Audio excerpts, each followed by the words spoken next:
কলকাতার এথেন্স মেট ক্যাফে হল, যেটা আমার ফিট ভরিয়ে দিয়েছিল পুরো। তাহলে যাওয়া যাক। 1844 সালে তৈরি এই স্থাপত্যটি এথেন্সের টাওয়ার অব দ্য উইন্ডসের আদলে গড়া। ব্রিটিশ আমলে লর্ড মেটক্যাফের নামে এর নামকরণ। বাইরে বাসের হর্ন আর ট্রামের লাইনের ব্যস্ততা, কিন্তু ভেতরে ঢুকলেই যেন সময়টা একদম থমকে যায়।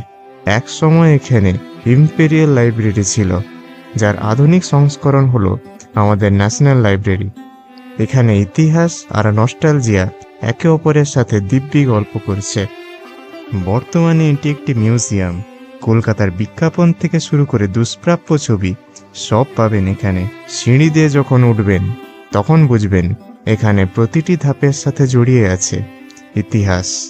ছুটির দুপুরে আভিজাত্যের ছোঁয়া পেতে একবার ঘুরে আসতেই পারেন। কথা দিচ্ছি, ইতিহাস আপনার উপর রাগ করবে না। দেখা হচ্ছে পরের ভিডিওতে।